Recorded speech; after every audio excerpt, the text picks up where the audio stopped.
Hello friends, good evening. এই যে দেখো, আমরা শিলিগুড়িতে শিব মন্দির, নারায়ণপুরে গ্রামের মধ্যে বল্লার মার পুজো হয়, সেটা আমরা জানতাম না। আমি মোবাইলের মাধ্যমেই জেনেছি, জেনে আমি গিয়েছিলাম সেখানে দেখতে। এত ভালো লাগছিল, মানে কি বলবো তোমাদেরকে। আমরা তো সবসময় বালুঘাটের নামটাই শুনে এসেছি, কারণ তো শিলিগুড়ি শুনিনি, তবে শুনেছি। এবার শোনাতে এত ভালো লাগছে, এসেছিলাম, এসে দেখছি মানে মনটা ভরে গেছিলো মাকে দেখে। তারপরে চারিপাশে জানো না মেলা বসছিল, খুব সুন্দর লাগছিল, আর ভিড়ও হচ্ছিল, মানুষ দিচ্ছে আসছে যাচ্ছে। আর এই জায়গাটা তোমার হচ্ছে বলির জায়গা।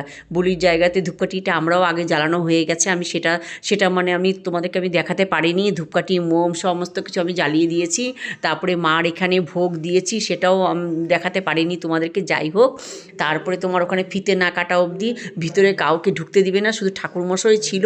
তারপরে চারিদিকে তোমার মেলা আসছিলো, ভাবলাম যে না, একটু মেলার ওইদিকে একটু ঘুরে তুলে নিয়ে আসি। মেলার দিকটা একটু তুলে নিয়ে আসলাম, গিয়ে ওইদিকে আরও তোমার সুন্দর খেলার বাচ্চারা খেলছিল, খুব আনন্দ হচ্ছিল। তারপরে এখানে অপেক্ষা করছিলাম যে কখন ফিতে কাটবে। ফিতে কাটার পর আমরা আবার মাকে মানে ভালো করে দর্শন করব। তারপরে দেখছি আস্তে আস্তে করে সমস্ত পাপিয়া ঘোষ আসছিলেন, উনি আসছিলেন, ফিতে কাটছিলেন। ওই যে উনাকে তোমরা দেখতেই পাচ্ছ, উনি ফিতে ফিতে ফিতে কাটছে। তখন খুব সুন্দর লাগছিল, এত সুন্দর লাগছিল মাকে পুরোভাবে দেখে, যে উনিও তোমার ধূপকাঠি, মোম টোম সমস্ত কিছু জ্বালিয়েছেন, সব কিছু করেছেন। আর খুব আনন্দ লাগছিল, মনে হচ্ছে যে বালুঘাটের মধ্যেই আমরা এসছি, জানো। তাই আমি বলছিলাম যে তোমরা যে আসনি, অবশ্যই তোমরা একবার কিন্তু এসো, এসে কিন্তু মাকে দর্শন করে যেও। যে বালুঘাটে তো দেখো সবার তো যাওয়া হয়ে ওঠে না, কারণ অনেক দূর, সেখানে সম্ভব হয় না। যার জন্য কাছে যখন আছো, যারা যারা জানো না, তারা এই শিব মন্দির, নারায়ণপুর গ্রাম, সেখানে তোমরা অবশ্যই এসো। এইদিকে আবার তোমার মেলা হচ্ছিল, ফাংশন হচ্ছিল, মেলার মাঝখানে ফাংশন হচ্ছিল। ছোটো ছোটো বাচ্চারা বড় সবাই নাচছিল। চারিদিকে তোমার জিলেপির থেকে, জানোই তো মেলা মানে জিলেপি সমস্ত কিছু, এগুলো থাকবেই অবশ্যই।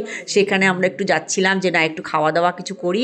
তারপরে খেয়ে দিয়ে নিয়ে তারপরে আমার ডোডো আসছিল। ডোডো এসে বলো, ওকে জাম্প কি বলে না, ওগুলো জাম্প চড়বে। আমরা এদিকে মেলা দেখছিলাম, আর এদিকে ওই পাশেও জাম্পিংগুলোকে ওর বাপি কী করেছে, নিয়ে গেছে, নিয়ে গিয়ে টিকিট করে ওকে জাম্পগুলো চড়াচ্ছিল। এদিকে আমরা ফাংশন দেখছিলাম। ফাংশন দেখে টেকে এসে চারিদিকে আমি না, এবার একটু যাই মন্দিরে, মায়ের কাছেও আবার যাই, আবার মাকে একটু দর্শন টর্শন করবো। তাই আবার চলে এসেছিলাম প্যান্ডেলের ভিতরে, এসে মাকে দর্শন করছিলাম। আর ভালো লাগছিল, জানো না তো কী বলবো তোমাকে, মানে মনে হচ্ছিল না যে আমরা মানে বাড়ি যাব। কেননা বাড়ি দেখো ফিরতে হবে, আর আমাদের ওখান থেকে অনেকটাই দূর পড়ে এই গ্রামটা, অনেকটাই দূর পড়ে। কিন্তু খুব ভালো লাগছিল দেখতে। দেখতেই পাচ্ছ বন্ধুরা, কিন্তু মায়ের জায়গাটা ছোট্ট হলে কী হবে, যদি একটু বড় সড়ো হতো মানে খুবই ভালো হতো। মানে একটু ছোটো জায়গা না, খুব অসুবিধা হচ্ছিল মাকে। মানে ওরা নতুন করছে তো, আস্তে আস্তে নিশ্চয়ই সবাই যদি আমরা এগিয়ে আসি, তাহলে নিশ্চয়ই এটা একটু বড় করেও করতে পারবে। এদিকে তোমার পায়রা দেখো, বলির জন্য পায়রা সমস্ত কিছু, যার যার মানত আছে আর কি, বলি পায়রা দিয়ে গেছে। আবার পাঠাও নাকি হয়, সেটা আমি মানে এখনও পর্যন্ত আনিনি। তারপরে মাকে জানো না, অনেকে মানত ছিল, সেই মানতগুলোকে তোমার এসে গলার চেন দেখেছি দিয়েছে। তারপরে তোমার হাতের, হ্যাঁ, ছোট ছোট জিনিস, এগুলো অনেক কটা মায়ের চেন পেয়েছে গলার, মানসিক ছিল, তারা নাকি দিতে এসছে বললো। জিজ্ঞেস করেছিলাম, বললো আমাদের মানত ছিল, আমরা সব দিতে এসেছি। হাতের মধ্যে অনেক কটা ভরে গেছিলো। তারপরে একটু আবার যাই যে না, মেলাতে একটু ঘুরে আসি, দেখি কিছু কেনাকাটা করি। তো মেলাতে ভিতরে আবার ঢুকে গেছিলাম।